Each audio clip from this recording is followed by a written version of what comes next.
Assalamualaikum warahmatullahi wabarakatuh. Bertemu lagi di video ini dengan Bu Iva. Pada video ini saya akan membahas materi turunan fungsi. Turunan fungsi yang saya bahas pada video ini mulai dari konsep turunan di kehidupan sehari-hari, kemudian definisi turunan, selanjutnya dalil-dalil turunan fungsi aljabar, serta ada 20 contoh soal yang menyertai bab turunan fungsi. Langsung saja kita akan membahas materinya. Apabila kalian kesulitan memahami penjelasan saya, kalian bisa tulis pertanyaannya di bagian komentar ya. Ingat, keberhasilan pada bagian pembelajaran virtual ini tergantung kesungguhan kalian untuk memahami isi penjelasan dan belajar secara mandiri. Konsep turunan fungsi. Pada dasarnya, konsep turunan fungsi ini berkaitan dengan masalah laju perubahan suatu fungsi atau perubahan kecepatan suatu benda yang bergerak. Saya ambil contoh dalam masalah fisika. Nah, di dalam masalah fisika ini ada pelemparan bola. Seseorang melempar bola dengan perubahan kecepatan suatu bola yang dilempar secara vertikal ke atas. Nah, pada saat naik tadi, kecepatan bola akan semakin berkurang dan kecepatannya 0 ketika bola itu sampai pada titik yang tertinggi. Sehingga pada saat turun, kecepatan bola itu akan semakin bertambah. Nah, itu merupakan konsep turunan di dalam pelemparan bola. Saya akan memberikan contoh lagi kecepatan mobil. Di kecepatan mobil yang harus diperhatikan adalah kecepatan rata-ratanya, perubahan jarak, sama perubahan waktu. Jadi, kecepatan rata-rata adalah laju perubahan jarak terhadap waktu. Misalkan di dalam mobil nih, kita misalkan waktu kita hanya 2 detik, 3 detik, 30 menit, atau 60 menit, atau 1 jam. Nah, terus jarak yang ditempuh pada saat 2 detik ini ternyata ada 32 m. Berarti berapa kecepatan rata-ratanya? Nah, itu juga termasuk di dalam konsep turunan. Nah, dari situ secara umum apabila jaraknya S atau kita simbolkan S dinyatakan dalam S sama dengan Ft, maka kecepatan pada saat T itu akan didefinisikan sebagai Vt sama dengan limit H mendekati 0, Ft plus H dikurangi Ft dibagi H, dan H itu tidak boleh sama dengan 0. Nah, dari rumus-rumus yang saya sebutkan tadi itu akan kita bahas di definisi turunan. Nah, di definisi turunan ini saya punya fungsi, di mana fungsinya Y sama dengan Fx, kemudian saya juga punya kurva dan punya koordinat X dan Y. Di dalam kurva di sini ada 2 titik, di mana ada titik pertama dan titik kedua. Nah, kedua titik ini saya akan hubungkan, akan memperoleh garis lurus. Dan di titik pertama ini akan berada di absis X ya, di mana di absis X saya misalkan dengan X, dan di koordinat Y-nya saya misalkan Fx. Kenapa Fx? Karena di dalam fungsinya adalah Y sama dengan Fx. Nah, selanjutnya, di titik pertama kita akan memperoleh titik X, Fx. Kita lanjutkan di titik yang kedua. Titik kedua maka akan berada di sini kan. Nah, di titik kedua di sini berarti kan mulai dari jarak sini ke sini. Sehingga jarak titik pertama ke titik kedua ini saya misalkan dengan H. Jadi, titik kedua di koordinat X, maka saya bisa menulisnya dengan X plus H. Kemudian di koordinat Y, saya menulis dengan Fx plus H. Sehingga H adalah jarak antara titik pertama ke titik kedua. Maka titik kedua diperoleh titik X plus H, Fx plus H. Selanjutnya, kita akan menggunakan rumus gradien. Di SMP kita sudah kenal ya gradien yang disimbolkan dengan huruf M ya, huruf M. Sehingga gradien atau M sama dengan delta Y dibagi delta X. Kalau kita berbicara delta, maka kita berbicara dengan selisih, sehingga di sini ada dua titik, sehingga titik kedua dikurangi titik pertama. Di delta Y berarti fx plus h dikurangi fx. Kemudian delta x, sehingga x plus h dikurangi x. Nah, x kurangi x itu kan sama dengan 0, sehingga tinggal h. Nah, balik lagi seperti di sini. Sehingga delta x kita tulis h di sini. Berarti rumusnya gradien di dalam turunan fx plus h dikurangi fx dibagi h. Nah, setelah itu belum selesai. Titiknya ini kita dekatkan, semakin dekat akan membentuk titik puncak. Nah, titik puncak ini akan kita gunakan h. Jaraknya ya, jaraknya h mendekati 0. Nah, kalau berbicara dengan mendekati berarti kita bicara dengan konsep limit yang kita pelajari minggu lalu maksudnya. Nah, di dalam konsep limit ini kita akan kombinasikan dengan rumusnya gradien dan akan bisa membentuk rumus dari turunan, sehingga limit ini kita kombinasikan dengan gradien di mana M itu sama dengan limit h mendekati 0 delta y dibagi delta x berarti M. Nah, M ini merupakan fungsi turunannya ya, f absen ini fungsi turunannya sama dengan dy per dx. Dy per dx ini akan kita gunakan fungsi turunan selama kita belajar bab turunan. Jadi dy per dx adalah rumus dari turunan, sehingga kita bisa menyimpulkan bahwa f absen x sama dengan limit h mendekati 0 fx plus h dikurangi fx dibagi h. Nah, ini merupakan definisi dari turunan. Jadi kita akan membahas contoh yang pertama. Tentukan turunan fungsi fx yang dinyatakan dengan fx sama dengan x kuadrat min 3 pada x sama dengan 4. Langsung kita jawab.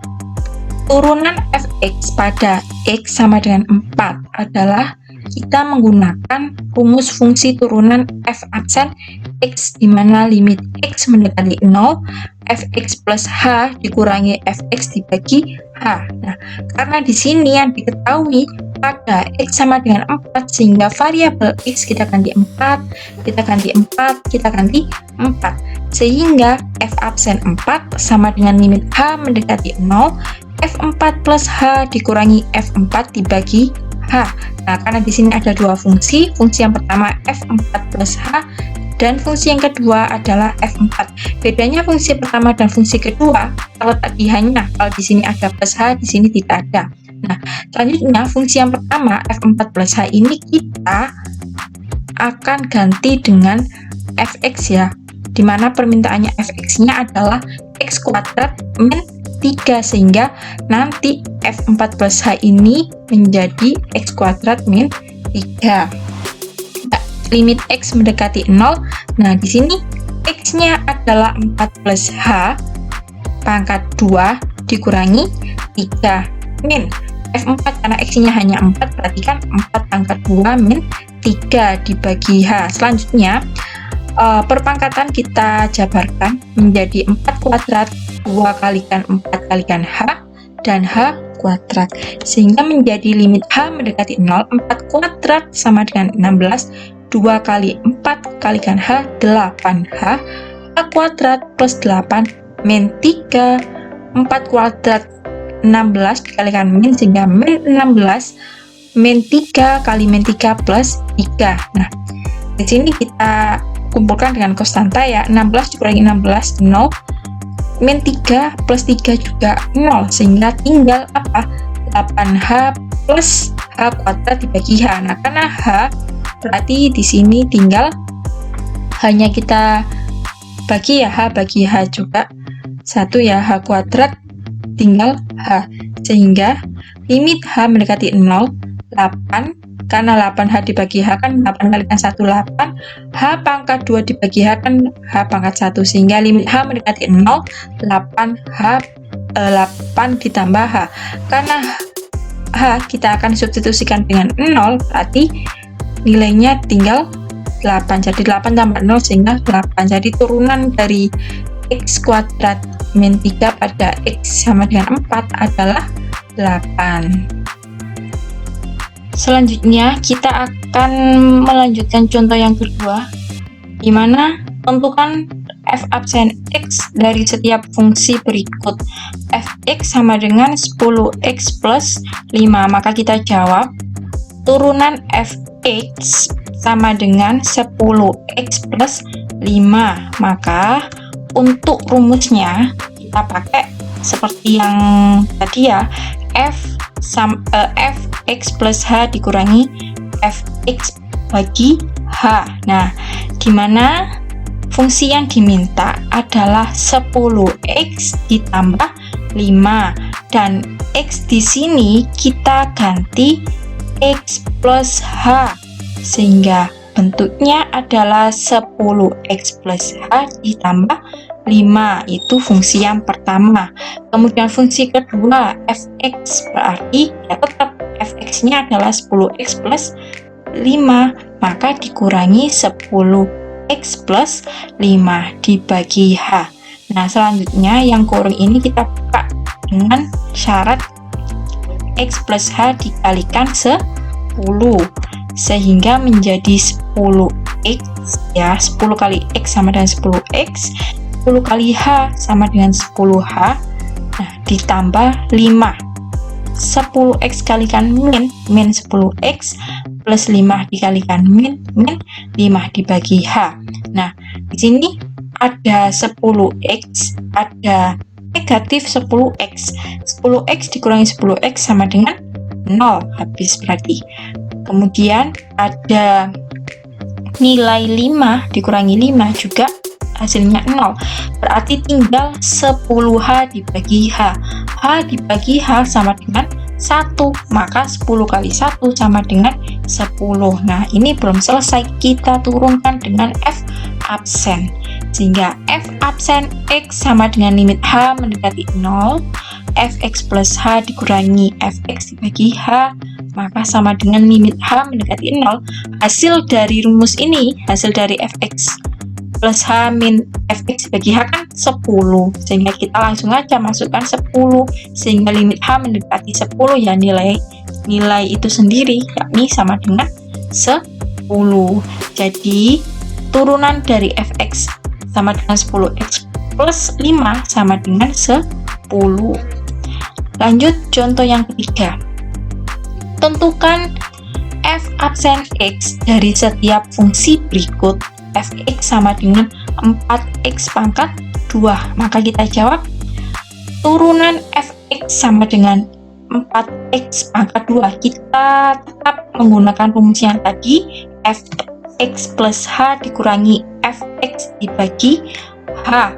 Nah, dimana di sini fungsi yang pertama x-nya ini kita ganti x plus h, sehingga menjadi 4x plus h pangkat 2 min fungsi yang kedua fx, berarti ya tetap 4x pangkat 2, taruh sini dibagi h. Nah, yang ini kita jabarkan menjadi x kuadrat plus 2xh plus h. Nah, ini ya kita jabarkan di sini, maka menjadi x kuadrat plus 2xh plus h. Nah, setelah itu kan kita kalikan 4, sehingga menjadi 4 dikalikan x kuadrat plus 2xh plus h kuadrat.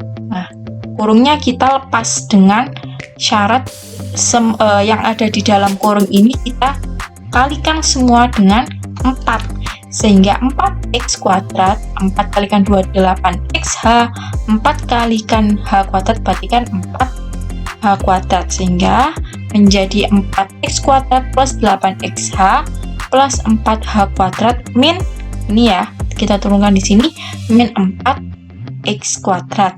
4x kuadrat dikurangi 4x kuadrat sama dengan 0. Nah, h dibagi 8xh dibagi h sama dengan 8x. 4h kuadrat dibagi h berarti kan pangkatnya berkurang 1, sehingga 4h, sehingga hasilnya 8h plus 4h. Kita masukkan ke dalam limit h mendekati 0, sehingga f absen X sama dengan limit H mendekati 0, Fx plus H dikurangi Fx dibagi H, maka sama dengan limit H mendekati 0, 8X ya, hasilnya ini ya 8X plus 4 taruh sini. Nah, terus yang memiliki variabel H ini kita substitusikan dengan nilai 0, sehingga 4 kali 0 adalah 0, tinggal apa? Tinggal nilai 8X. Nah ini, sehingga hasil dari turunan Fx 4x kuadrat adalah 8. Lanjut kita ke contoh 4. Tentukan f absen x dari setiap fungsi berikut. Fx sama dengan 3x kuadrat min 2x. Langsung saja kita jawab. Turunan fx sama dengan 3x kuadrat min 2x. Kita pakai rumus tadi ya. Fx plus h dikurangi fx dibagi h. Dimana nanti nilai x ini ya, di x 3x ini kita ganti x plus h, dan ini juga 2x, berarti x-nya juga kita ganti x plus h, sehingga menjadi 3x plus h pangkat 2 min 2x plus h. Terus fungsi yang kedua juga sama, fx, perhatikan langsung kita tulis ulang 3x kuadrat min 2x. Nah sini agak panjang untuk soal yang keempat. Yang harus kita selesaikan dulu adalah perpangkatan x plus h pangkat 2. X plus h pangkat 2 itu sama dengan x kuadrat 2 kali xh, berarti kan 2xh, h pangkat 2. Nah, di sini ada variabel 3, maka kita kalikan 3. Nah, di dalam kurung ini kita kalikan semua dengan 3, sehingga 3x kuadrat berarti 3x kuadrat, 3 kali 2xh, 6, 3 kali 2 kali 6 xh, 3xh kuadrat. Nah, hasilnya ini kita masukkan ke dalam sini. Berarti kan 3x kuadrat plus 6xh plus 3h kuadrat. Nah, ini udah selesai. Sekarang kita kalikan yang min 2. Min 2 kalikan x, berarti kan min 2x. Min 2 kalikan h, min 2h. 3x kuadrat kalikan min 3x kuadrat, min kalikan min 2x, berarti kan plus 2x. Nah, setelah ini kita cari variabel yang sama, koefisien yang sama. Di sini ada 3x kuadrat, di sini ada negatif 3x kuadrat, berarti kan nilainya 0. Kemudian di sini juga ada min 2x dan plus 2x, berarti nilainya 0. Nah, berarti tinggal 6xh plus 3h kuadrat dan min 2h. Karena di sini dibagi h, berarti sini bagi h, berarti kan 1. Berarti tinggal 6x ya. Nah, ini tinggal 6xh plus 3h kuadrat min 2h dibagi h. Nah, ini nanti dibagi h. 6xh dibagi h itu sama dengan 6x. H bagi h kan 1, berarti kan 1 kalikan 6x kan hasilnya 6x. Kemudian h kuadrat dibagi h kan h pangkat 1, berarti tinggal 3h. 2h kali h, h kali h kan 1, 2 kali 1 sama dengan 2. Nah, di negatif berarti negatif 2, sehingga hasilnya untuk fx plus h min fx dibagi h hasilnya 6x plus 3h min 2. Setelah itu kita masukkan ke dalam limit h mendekati 0, sehingga f absen x sama dengan limit h mendekati 0, maka sama dengan 6x plus 3h min 2. Nah, di sini ada variabel h1, berarti 3 kali 0, berarti 0, berarti tinggal berapa? 6x min 2, sehingga 6x min 2 adalah turunan dari fx sama dengan 3x kuadrat min 2x. Ya, sampai sini untuk video pertama turunan. Apabila ada pertanyaan silahkan tulis di kolom komentar. Saya tutup. Wassalamualaikum warahmatullahi wabarakatuh.